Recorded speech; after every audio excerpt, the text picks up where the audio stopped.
All right, let's get to it. Today's guest is Stacy Armijo. She is one of my very first friends in Austin. When I moved here in 2008, Stacy and I were both volunteers for Leadership Austin, helping to create spaces for under 40 young professionals to get engaged in the community.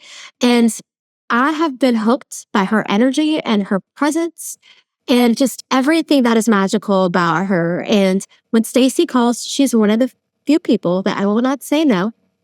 I will just say, show me how and when. And I always know when we get together, we are going to create good in the world. If it's in the nonprofit space or even just having a good time with friends, it's just always something special. Welcome, Stacy. Thank you so much. I am thrilled to be here. Yes, you have my favorite color, pink. You knew you were coming to see me today. Yes, I did.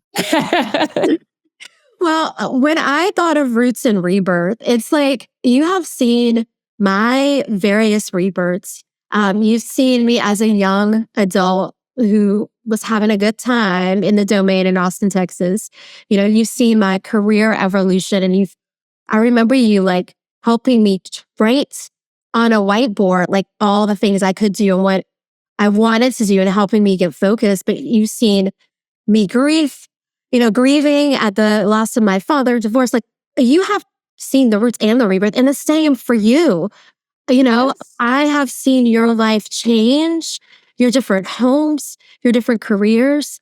And I do have to say, friend, this place where we are now in our late 40s, it's definitely given glow up and awesome.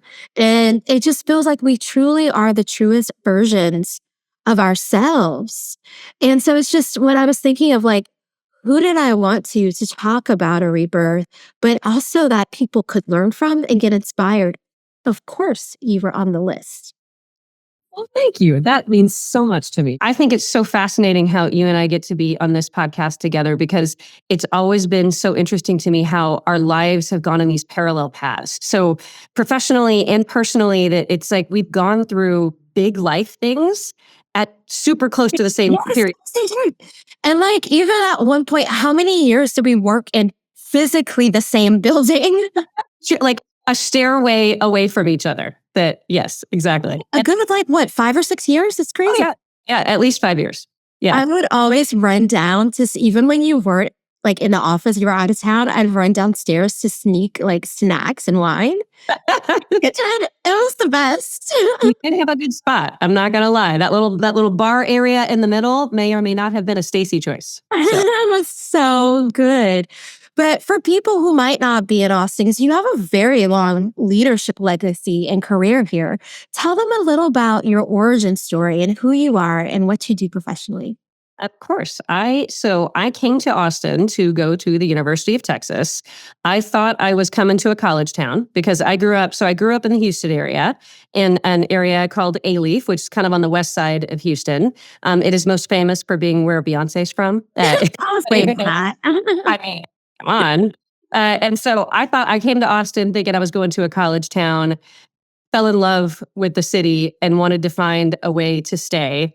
And so I actually started working at a regional public relations firm while I was still an intern in college.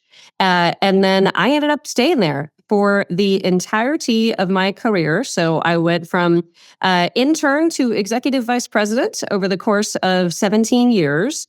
And I worked with a bunch of different kinds of clients. And so I was downstairs from you for a while. We actually had a few different offices, but downstairs from you. And I got a ton of really good experience. It is, I think, my favorite thing to suggest to people if you're ever considering a career in communications is do it, because when you are the person who has to speak on behalf of another person or another organization, you're the one who gets to find out how thorough and thoughtful their thinking is behind the decisions that they make.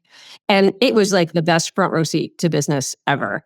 And so I did that for a long time. I managed my first teams there for sure. And by the time I left, I was responsible for several of for the Austin and San Antonio offices, for marketing services across the firm. I still did a lot of direct client management, and so I did a ton of different things.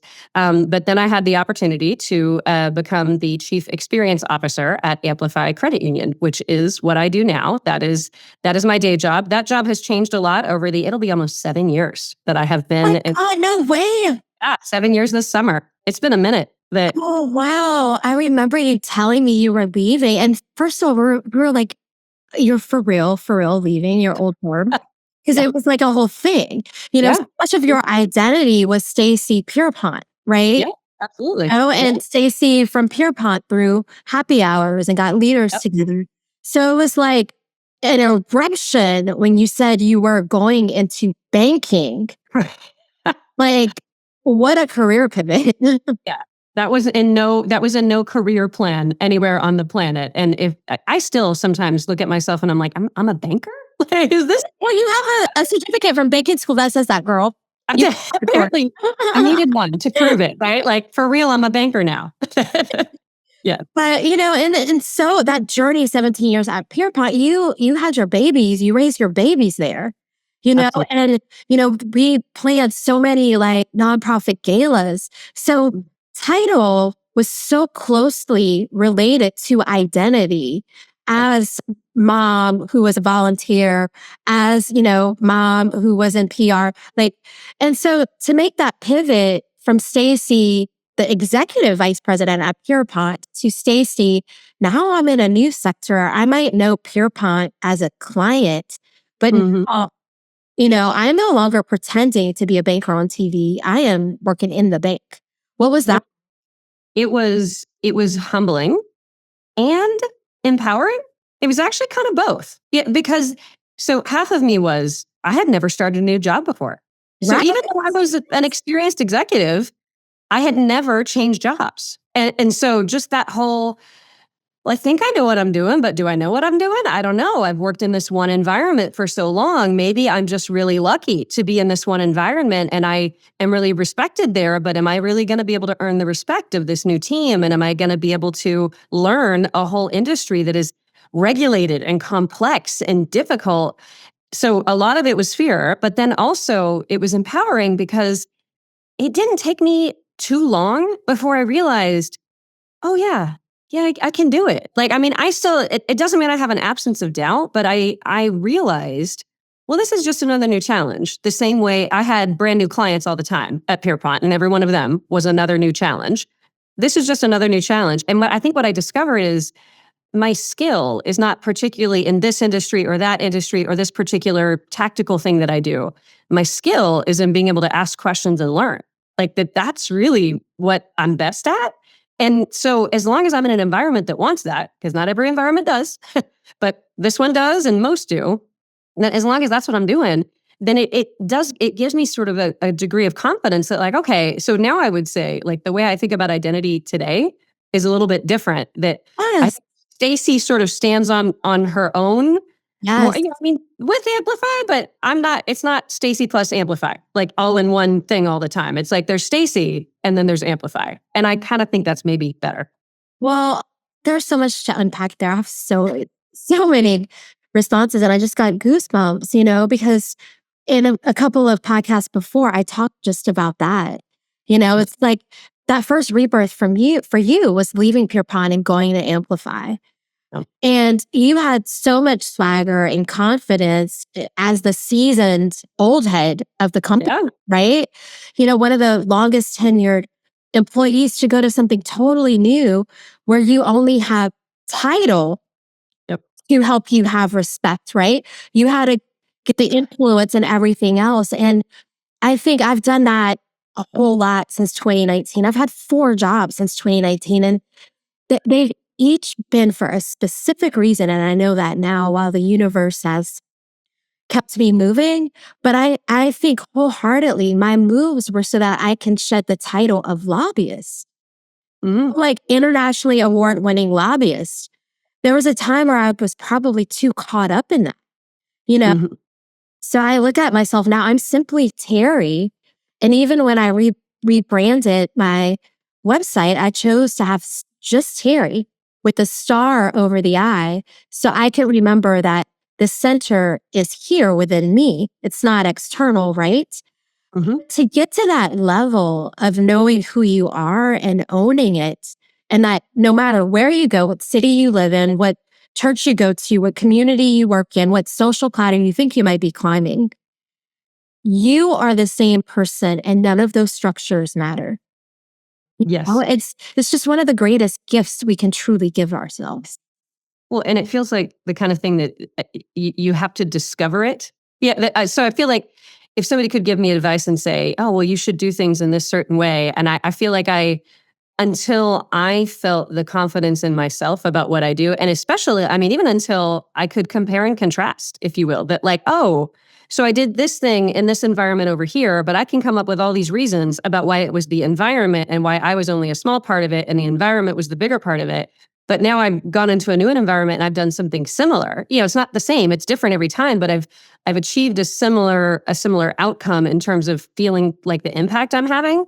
And then I was like, oh, well, I'm the common denominator between those two. And it's kind of helpful because they're such different environments, right? Like different industries, different structures. And so it gives me the confidence to say, oh, maybe it is me. You know, and when even today, when people say, oh, you know, hey, what are you? What do you do? How are you? When you're just meeting somebody. I mean, I would rattle off my title and organization. Like it was just, oh, I'm Stacy. I'm with Pierpont. Yeah, I'm whatever. And it wasn't because I thought I had to or was supposed to for some kind of business reason. It was because that was just what I did. And now I'm like, oh, I'm Stacy. What do you do? Same.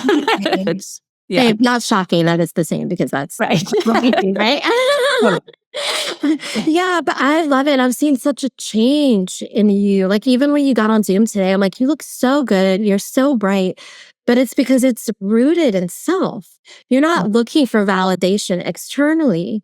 You know, you are living and being and doing from your core. And that's just that type of living is so very different. You know, and so even when you were laying that out, you know, it's like if someone gave me the advice back then in 2008, be your authentic self, we probably would have played the part we thought we needed to play. Mhm. And we Yeah. thought So what that was what authentic. would my most authentic self be like? Like, what should she accomplish? What should she, like, these are the wrong questions, but those are probably the questions I would have asked. Like, oh, okay, well, authentically, how am I going to earn somebody else's respect? Like it would have been this very external thing. Yeah. Yeah. And so it's like, no, you know, it's okay with shedding all of that. I've said this before on this podcast, but 2 years ago when I moved, I chose to put all of my trophies, plaques, and awards in storage. And I don't even know where like my Ivy League master's degree is right now. And that thing cost me a lot of money. Right. Because, you know, I want to be so focused on just simply being myself. Everything else follows. Yeah. So, yeah, I actually wish I fully understood that in my 20s because I probably would have saved myself a lot of professional development cash. It can be costly in time and actual dollars. Both. Yes. Well, I want to now take you down your own journey. Stacy Armijo, this is your life. And I want to go to a time where, you know, you knew something wasn't right. You, you know, are headed to the doctor and you get some life-changing news. Can you tell us about that year of your life? Hey friends, it's Terri. You heard me say that transformation comes from both roots and rebirth. And sometimes that means finding light in our hardest moments. That's why I'm loving Lumankind's Light Through Lost Mindful Mark Pack. These wearable reminders allow you to set an intention that will help you center, reflect, and rise. Treat yourself or someone you love.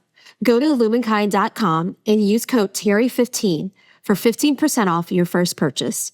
Because even in loss, light finds a way. Absolutely. It was May 31st of 2019. I remember the specific day. Ironically, it was the day of Leadership Austin's best party ever. Shut up. Also, my concussion, I've talked about my concussion a lot. It was 2019. Again, parallel tracks with our lives. What is happening here? Ludicrous. Ludicrous. So that was the day that I got the news that what I had thought was this like routine situation. I had gone through months of screening. Luckily, I am a fortunate person that my brain does not retain negative information very well.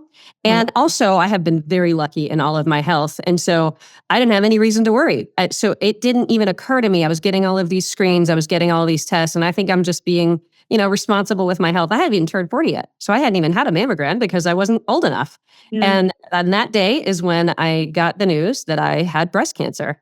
And it didn't register at first. Like it just didn't even, I remember asking the doctor, well, now I know when the doctor calls you, so he called, it's like, oh, it's the doctor. I'm like, oh, okay, thanks for calling me with my results. Thinking, well, that's nice of him. Great. Now I know. When the doctor calls and not the nurse, listen up, because probably they're not calling to tell you everything's good. And everything wasn't good. And I just had to ask twice of like, I'm sorry, I have what? Like, I was just super confused. And then within less than a week, I had my chemo port put in and we started. Yeah, it was within 4 days. Well, like, I need to pause. What was it like getting that information and having to go to a very public event where everyone knows your name? Well, so actually I chose to. So this actually, the other thing that was true of that day is it was the last day of school. So it was my kid's last day of school. And so we went and did the last day of school things because, of course, I'm not ready to have a conversation with kids about that. Badass, and I'm not surprised. I'm not shocked by any of this. Well, and it was interesting. I think as I reflect on it, I think a lot of it was throughout the whole process, things that helped me retain my agency. So I went to the event that night because I didn't want to sit at home. I didn't want to sit at home and just think about it and just stew. And so I was like, you know what? I'm just going to go to the event and I'm going to go and I'm going to hang out and I'm going to be around people. I did. Yes. In fact, I told so I told Danielle at that event. I don't know if she even knows this. She was, and it was one of those like you're catching up or whatever. And I hadn't seen her in a long time. And so we're talking and I was like, hey, I got this news. And like, I don't mean to like dump this on you on a party. Yeah. But we had a really nice conversation. And she was like your beloved, trusted right hands at Peer Prom. Like she was your protege and mentee. Yeah. Yeah. Like, what a warm up for like just really talking about it. And also a gift, like a real time gift. Like, that's the thing, like, you don't really know, like, why is it that I happened to run into Danielle that night? Like, she and I didn't have a particular Leadership Austin connection. We had both moved on from Pierpont at that point. Yeah, but it was like, we hadn't seen each other in a long time, kind of like we're catching up. And so, there's a reason for everything. And so obviously in that moment, I just decided, I'm going to spew this out because, it's a thing. And then just the speed picked up from there. So within 4 days, I had a chemo port. We started chemo treatment. We found out it was stage 3. And so it ended up, long story short, it was 20 weeks of chemo. And then it was surgery. And then it was 7.5 weeks of radiation. And I finished radiation 3 weeks before quarantine. So all of this was in this lead up right up to COVID. And I remember this because I finished my radiation on an expedited schedule because I had a conference I wanted to get to. Stacy, such a Stacy move. I was like, come on, doc. Like, can we double up a few of these? It was a credit union conference. It was a credit union conference. Okay. I was like, okay. Yeah. And so I was like, can I, of course, throughout all of this, like my company was so supportive. And they were, of course, like, you don't have to go to the conference. And I was like, no, but I want to. And then we all plunged in the world of COVID and how all that, changed all of our lives. And so there was this really almost 3-year period where there was just nothing normal about anything that happened over the course of that time. And now here we are on the other side, so to speak. Yeah, but it's everything about a rebirth, right? And it's, for me, my concussion, my divorce are kind of one and the same. And I think he probably would feel the same way. Had I not had the concussion, I would have, in time at home during COVID, because my concussion was in September 2019. And then, COVID started that March. So I was also forced to be at home more. But that downtime to be present and still and to really talk to myself, I would have never gotten to okay, you're actually not happy at home. You need to go. This is not where you're meant to thrive and Mhm. live, But, and for me, that was when I chose to lose weight. Like, girl, do you remember Yeah. Yeah. me before breast reduction, before weight loss? Like, what? Yeah. Before taking collagen to make my hair grow? Because this is like all of my little hair. You know, Yeah. are you, but before you shaved your head for chemo and then chose to keep it short because you Mhm. had the most gorgeous hair and it was Thank your thing. It kind of was. And then it was like, it's one of those things though, like so much of this process was gifts I didn't know that I wanted. I would have never cut my hair short because I had such a bad short haircut when I was in 7th grade. And like, everybody has their traumas. I'm only half joking when I say that was one of mine. And I had a bad banging picture in 5th grade. I know what you're talking about, I girl. mean, and so I never would have chosen it. But now it's like, it's actually sort of a huge part of my personality now where I'm like, oh no, I love my funky, weird hair, and it creates this sort of sense of energy for me that I'm like, well, I never would have known that. I never would have had the chance to do it. And of course, I would have thought, I'm going to grow my hair back, just as soon as I possibly can. And I remember having conversations with the oncologist about there's some of these treatments that you can do during chemo that are supposed to help reduce hair loss. And he had a point of view on why they don't work, essentially. But it was like all of this effort and thought to try to retain. So here's what I look like now. How can I retain as much of that when I go through this experience? And then you go through it and you're like, oh no, this is better. This thing on the other side that I didn't want and that I didn't ask for and that I thought was going to be a tragedy for a couple of years, this is better. And so I guess when I look at stuff, when I'm not sure what's going to happen, like right now, professionally, I am excited about and scared to death about AI. And Yes. what does it mean? How are we going to lead as individuals through it? How am I going to help raise my kids through it? How am I going to help be successful for organizations? What does it mean for humanity? Like, there are just huge questions about it, and they're scary to me. But also, like, you know what? There's been scary things, and I thought it was all going to be bad on the other side, and it wasn't. It was better. And so it sort of feeds this level of optimism that I have around things that have nothing to do with sort of even personal growth. But it's like, Yes. whatever the future looks like with AI, we're going to find a way to make it good because that's what we do. Yes, I love it. So let's go to one of your next rebirths that I, saw from the passenger seat or like waving on the other side of the parade route. But during this time of COVID, you also had some life-changing decisions that were made, and you began to think about your family structure. I'd love for you just to share with listeners what that was. How did you come to a place of knowing you needed to create change? And then how did you get yourself through the change? Well, it was slow, and I think it was that culmination of, okay, yeah, I had gone through a job change, which was the first job change I'd ever had in my adult life, and then it was less than a year after I joined Amplify was when I got diagnosed, and then it was within weeks of finishing treatment, we all went into quarantine, and so there was this long, extended period of sort of transition and change, and plans that you didn't have. Yeah, so none of those things were planned. And then you had to navigate and figure it out. And so it was a long period of time. And I think it just, this might sound trite, but when you get the sense that life is short and that that you're not necessarily in control, I do think it makes you reflect on what is it that you need from the life that you're living. And are you in a situation that is going to bring out the best in you? And I just sort of slowly came to that realization over the course of that time. There was no big bang, right? There was no thing that happened that made that come to life. But I think it was this kind of slow dawning, and it was terrifying because my husband and I had been together since I was 19 years old. And you were a kid. I had spent more of my living years married to him than I had spent not married to him.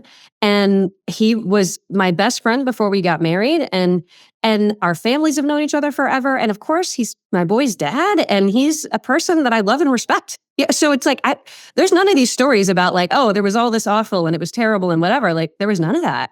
Yeah. The challenge of which became, even when things aren't terrible, do you still continue to live in it? Yes. And that was super, super hard, especially when you know that your decisions have effects on so many other people, not just the people in the relationship, but everybody around the relationship, most especially your kids. Oh my And so Yes. trying to navigate that and figure that out and navigate that in a way that respected all the good things and still left room for the potential of the good things yet to come. So where I land on it, and this has, been years in the making now, where I land on it is, because you choose a new thing in the future doesn't mean you made the wrong decision in the past. Amen. I firmly believe that. Love it. I would do it all again. I would do it all again. I would absolutely do everything and more again. Did I learn a lot along the way? 100%. Yeah, like absolutely learned a lot along the way. But as I look at sort of my life that I have now, and especially the life I have with the boys and the life that they have with their dad, and I mean, just the whole world that we live in, I just am like, I think we're all living more effective lives. And I think that we're all doing just the only thing that we can do. We're all trying to be the best example for our kids that we can possibly be. And we got to show up to life with what we've got, and we've got to do our best with it. And hopefully that has a good impact on them. And if you're putting their thoughts and feelings first, but also recognizing you're a member of that family too. That's I mean, when you have kids, it's easy to feel like you're supposed to sacrifice absolutely everything for your kids. And I don't actually believe that. I believe you are a member of your family along with your kids. And the way that you show up as their parent and what you do for yourself as their parent is the example they're going to follow when they are a grown-up. And that was actually what sort of made the decision for me. It was when I realized if my kids had arrived to the place that I was in, what advice would I give them about what they should do? That suddenly made my decisioning so much clearer. And not easy, still not easy. I doubt every day. I doubt every day about what is best and right in any given moment. But it made my decision clearer. And that's really what gave me the courage to do something that was then and still is today really hard. Okay, we're almost done with this episode. But if today's episode sparks something in you, don't let the inspiration stop here. Head over to movementmakercollective.com, where we celebrate stories of bold change makers, purpose-driven leadership, and joyful transformation. You'll find blog posts, resources, and reflections to keep you grounded and growing. We got to keep those roots rootin'. So if you're ready to build a movement or just need a soulful check-in, we got you. Continue your rebirth at movementmakercollective.com. Yeah, I want to unpack that a little bit because you said something that was so profound. And I don't have kids, but I do feel the same way. And I want to be careful for people that are listening. I don't want to infer in any way it is not hard to make a decision when kids are involved. But I do want to flag you have this to make the same decisions, and it's for this reason. Especially if you're in a situation like you and I both were. I remember us sitting at a restaurant and just being like, everything's fine, but like everything's like doesn't feel fine, doesn't feel great. Like we could just stay there, and it would have been some great Christmas, cards and fun vacations, but I think I shared with you, I was like, Stacy, I'm at the point where I wake up in the middle of the night and I feel like anxious. I have anxiety, and I'm just not that girl. Like I've never had anxiety before, and it just wouldn't go away unless I left the home physically, and that's when I was like, okay, like it's time to pull the trigger, because it took me 2 years, 2 long years. You remember, I was like, I'm probably causing more harm to myself by like prolonging my decision. But, when I hear a lot of my friends, if they do have kids or not have kids, say, I have to stay until my kids are in high school, or I have to stay for my kids. Or, if people don't have kids, it's like, well, I don't know, It's okay. I can make do. I can make myself happy. You are always answering from a place of fear and not faith. Usually it's a fear of money, fear of disappointments, or fear of tackling some childhood trauma. And so, like, at the end of the day, the only person you're really disappointing is yourself because you're prolonging a decision or you're not honoring your higher self. And so Mhm. it's like, once I wrapped my head around that, and, I kept hearing a voice. I don't know if I told you this or not, but I kept hearing a voice, and it was God saying, until you go, you will not have what I have planned for you. You will not receive your blessings. And life has just been on the uptick for me ever since. It doesn't mean it's not hard. It doesn't mean I haven't had to navigate some things or that I've always been confident, because who is confident in every decision that they make? But when I choose faith over fear, I always end up on that uptick. Mm-hmm. 1,000%. And it is, I do think one thing that I learned is if we don't listen to, understand, and respect what our needs are, if we just say, no, it's okay. I'm cool. I don't need that, or I don't need this, or even, if you do that consciously or if you do that unconsciously, if we don't listen to those things and then we don't seek to get them met, whether that is we have the right conversations in the relationships that we're in so that we can deal with that effectively, or we choose to make new decisions, like whatever the reason is, the way that you handle that, if you don't handle that, it's going to creep up on you, and it's going to creep up on you in a way that you didn't choose. And that is the piece that I think, that idea of, no, it's okay, I can be strong, or no, it's okay, I'm gonna decrease my vision for what I thought I needed out of life, or whatever. If you try to exert that degree of control, I think it's gonna come back and bite you. But if you instead just acknowledge, these needs I have are authentic, they're real, they're legitimate, like they're okay, they are okay to want. And I am willing to put in the work to deliver to my relationships at least as much as I am expecting from them. If all those things are true, then having the courage to continue to chase it, I think is a key to not just your own sense of fulfillment, but being honest with the relationships with the people around you too. Yeah. Oh my gosh. I think that's such sage advice. And as the kids would say, that advice will age well. I learned that from I love that. But you're so right. Like, think of like all your friends who are juggling decisions right now, or they have an obstacle. Usually it's because they haven't stopped really to take care of what that external and internal need is. For me, it was, and I say this in my TEDx talk, I kept hearing crashes like for weeks until I had my concussion. So I thought someone was getting in a car accident in my family, and it hadn't even registered. It might have been me in the car crash. No, there was a crash on my latte, but it was the universe's way of slowing me down and saying, you shall be centered for 3 months on the center of your sofa so you can find the center of your life. And I have a friend right now. I had to give her that example. She will not sit down and face this family rupture that happened in her childhood. And so now it is at the point where she's having to physically clean her childhood home. Oh. And so it's the universe will bring you back to where you need to be to repair and to heal. But that's where you open the door of limitless possibilities to be your best and truest self. And that's the Cliff Notes version. And for the kids that are listening that don't know what that is, that's where you get a book and you don't read Mark Twain, because Cliff Notes just tell you what you need to know to pass a test. I love that you caught on to the fact that, like, it wouldn't have even occurred to me that somebody would know what Cliff's Notes was, but of course. Why would they?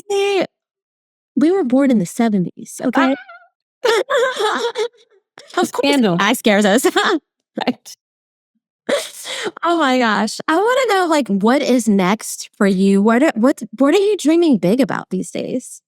So interestingly, I am feeling like I'm feeling my season shift. And so we just through that whole kind of journey that we just talked about I was previously like a very sort of goal-oriented, habits-oriented kind of person. And I would sit down and I would use a self-journal and I would set things out and I would try to accomplish things and whatnot. And then over the last handful of years, call it 5-ish, that I really got away from a lot of that. And I was much more of a like, well, I just kind of am feeling very intuitive and I'm going with the flow and that's working for me. So I really stopped doing a lot of like planning and intention setting. And I still achieved and progressed and delivered. And so the outcome didn't actually change. But I'm really just in the last couple of weeks, I'm feeling myself shift back more toward, I think I'm ready for a little more structure. I think I'm ready for a little more rigor. I think I'm ready for more explicit sort of intention setting and habits that support those intentions. So I am a believer in seasons. Like, I don't think everybody is sort of the same all the time. And if you are, like, if you try to apply that, then you're kind of missing those opportunities for growth. But it's like, I feel like I sort of grew through this season of just listen and just react and do for a while and don't believe that you know.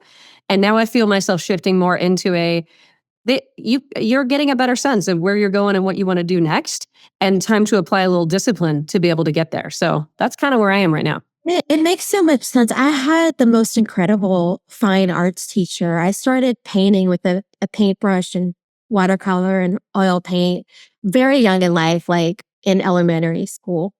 And I would have weekly art lessons from this teacher. And I could paint just freehand, but she knew that I had the potential of going to a visual arts high school academy and I needed to get better at drawing. But I was a perfectionist and I would hold my little pencil so tight, and like draw so rigid because I wanted it to be perfect. And I would have I still have this little knot on my middle finger from that. So she started giving me raw eggs to draw on. Raw eggs. Wow. I gripped too hard, it would break. Yeah.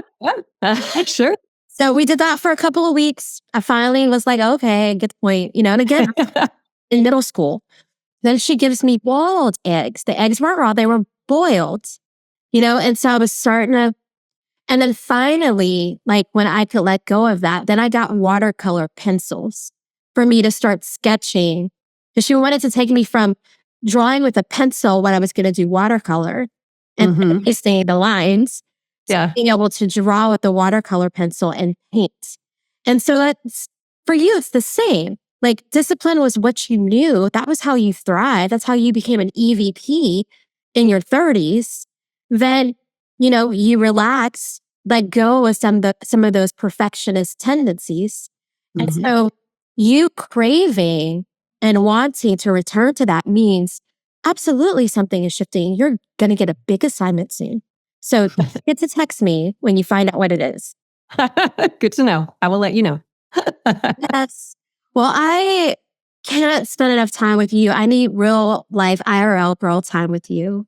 Yes, and please. for people who might want to follow your journey and get more time with you, how can they find you on social media? LinkedIn is best for me. So that's the place where I end up most. And I put some writings out there and some thoughts and whatnot. And it's the place where I tend to connect most. So Stacy Armijo on LinkedIn. There's not a lot of Stacys and Armijos connected together. So I'm probably the only one you're going to find. Oh my gosh. Thank you so much, friend, for just spending time with me and sharing your heart in a very transparent and real, authentic way today. Thank you. And wearing pink for me. Don't forget to subscribe and follow this podcast. You can find me at all things Terri Broussard Williams and movementmakercollective.com. Hey, y'all, hey. Now you know all this stuff, but before I go, a reminder, the content shared on this podcast is for informational and educational purposes only and should not be considered professional advice. Okay, that's right. I am no professional. If you need a medical, mental health, or other professional support, please consult a qualified expert. Till next time, I'm cheering you on.